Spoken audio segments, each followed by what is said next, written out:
Oi pessoal, bom dia, professor Rafael de História, tudo jóia? Pessoal, vamos seguir aqui. Hoje é dia da análise do PET da semana 2, ok? O tema é Revolução Francesa, que eu comentei muito naquela primeira aula que eu gravei o vídeo mesmo, né? Então é o tema de vocês essa semana.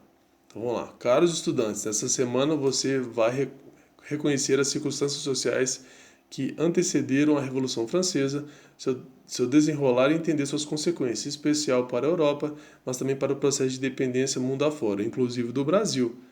O processo da Revolução Francesa acabou ajudando sim, a fazer a independência do Brasil. Mais para frente eu falo sobre isso. Recapitulando, a Revolução Francesa de 1789 a 1799 marcou o fim do absolutismo na França. Absolutismo é o poder nas mãos do rei. O rei era a única pessoa que mandava no país, isso é o absolutismo. Foi resultado da crise política, econômica e social que a França enfrentou no final do século XVIII. Divisões sociais da França à época. Primeiro estado, o clero, que é a Igreja Católica e as pessoas que pertencem à Igreja Católica, né, os padres, bispos, coroinha e tudo mais. Segundo estado, a nobreza, que é a galera que tem um sangue nobre, né, que tem nobreza passando de pai para filho. E o terceiro estado, que é o restante da sociedade francesa, o grupo que era explorado. Era o terceiro estado é que pagava a conta, ok? Os outros dois de cima lá curtiam a vida e a parte aqui de baixo pagava a conta. Não está muito longe hoje em dia não, né? É os trabalhadores que pagam a conta lá do pessoal lá de cima que fica lá em Brasília, né? A França vivia um atraso econômico, sofria com gastos elevados e desnecessários do governo francês na época. Envolvimento da França na Revolução Americana, desperdício de gastos da nobreza.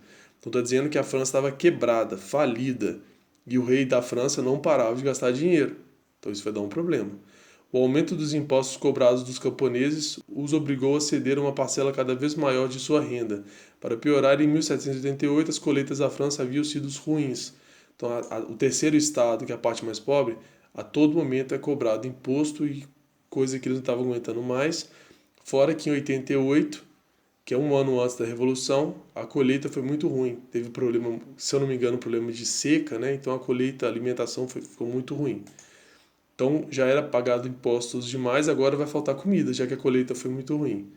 Para contornar esse cenário, os Estados Gerais, espécie de assembleia que surgiu na França medieval e que era convocada em momentos de crise, foram convocadas.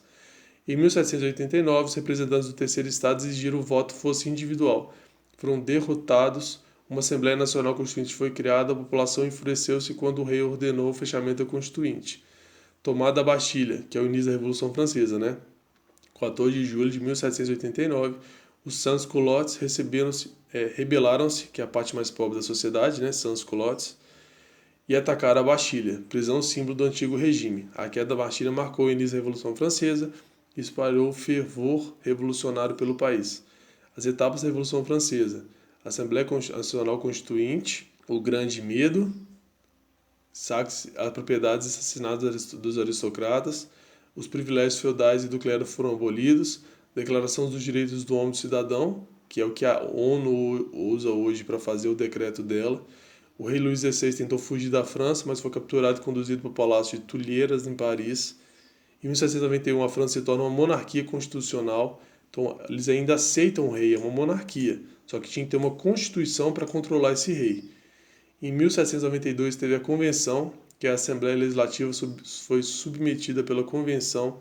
Luís XVI deixou de ser o rei da França, sendo executado em janeiro de 1793. O período do terror, 1793 a 1795, em que os jacobinos liderados por Robespierre radicalizaram a revolução na tentativa de impor uma ampla agenda reformista no país por meio do Comitê de Salvação Pública. Os jacobinos perseguiram seus opositores e isso gerou uma reação territoriana. A partir daí, os girondinos, que é a classe um pouco melhor de vida, né? Os jacobinos são os pobres, os girondinos seriam o que a gente chama hoje de burguês. Passaram a reverter as decisões jacobinas. Vários jacobinos, incluindo Robespierre, foram guilhotinados. Diretoria, os girondinos e a alta burguesia francesa redigiram uma nova constituição para a França e restauraram algumas medidas como o voto censitário. Foi um período autoritário no qual o exército francês foi utilizado para várias vezes para reprimir o povo. Além disso, houve a resistência e tentativa de golpe por parte dos jacobinos. 18 de Brumário, que foi o golpe dado por Napoleão em 1799, tomou o poder na França. E as consequências. Os 10 anos de Revolução Francesa geraram diversas consequências para a França e para o mundo. Algumas consequências de destaque foram fim dos privilégios da classe da França, então aquelas duas classes sociais, que é o clero e a nobreza, perderam seus direitos, fim de qualquer resquício do feudalismo nos países e início da consolidação do capitalismo, início do processo de queda do absolutismo na Europa e na França, inspiração para movimentos de independência no continente americano, que no caso é o Brasil, popularização da república como forma de governo, separação entre os poderes, imposição dos livres direitos, que tornava os homens iguais perante a lei, desenvolvimento de um grande sentimento nacionalista na França após a Revolução, já que a participação popular foi decisiva para o seu desenrolar. Isso aqui foi eles tentaram fazer um resumo da Revolução Francesa. Ficou meio embolado, não gostei não. Eu vou gravar um áudio eu mesmo explicando a Revolução Francesa para vocês para facilitar essa explicação, tá? Então vocês vão ouvir esse outro áudio que eu vou gravar para vocês poderem fazer as atividades. Mas já vão ler as atividades aqui e explicar. Atividade número 1. Compete-vos, portanto, decidir se Luís é inimigo do povo francês. Se é estrangeiro, Luís combateu o povo, foi vencido. É um bárbaro, um estrangeiro, prisioneiro de guerra. O traidor não era o rei dos franceses, era o rei de alguns conjurados. Fazia recrutamentos secretos de tropas, tinha magistrados particulares, considerava os cidadãos como seus escravos. Discursos relatórios dos Saint-Juís. O discurso de Saint-Juís, com seu tom acusatório, remete à relação entre a população e o rei de Luís XVI durante o processo revolucionário, que teve como consequência. Luís XVI era o rei da França. Ele era o rei da França no momento da Revolução Francesa, ok?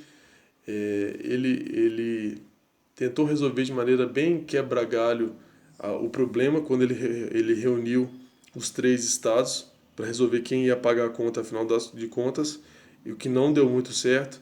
Depois ele vai fugir da França com a esposa dele e vai ser pego. Então tudo isso aí vai ser muito ruim para ele, ok? E a consequência de todos esses atos de Luís XVI no meio da Revolução levou ao quê? O julgamento de Luís XVI, o juramento da Constituição pelo rei, a queda da Bastilha, a tomada do poder por Napoleão Bonaparte. Então, no texto que eu acabei de ler para vocês, está falando sobre todos os erros de Luís XVI. Você acha que isso levou ao quê? Ok? O que parece isso aí? Parece tá dando parabéns para alguém ou está julgando alguém? Ok? 2. Pode-se dizer que, ao final do processo, Napoleão Bonaparte surgiu como garantidor da igualdade social, principalmente favorecendo as classes camponesas? Justifique sua resposta. Então, depois que toda a revolução acontece, que acaba, o Napoleão que acaba com essa revolução e dá uma certa ordem na França. Você acha que o Napoleão favoreceu as classes camponesas ou ele vai favorecer a outros setores ou a todos os setores? Aí vai da sua opinião e do conteúdo que a gente vai estudar sobre Napoleão, ok? Então tá feita a análise, foram só 2 questões. Essa explicação deles aqui ficou bem fraquinha, então eu estou falando para vocês. Eu vou até postar um áudio antes desse aqui, explicando a Revolução Francesa ao meu olhar, e eu acho que vai ficar mais fácil vocês fazerem essa questão, ok?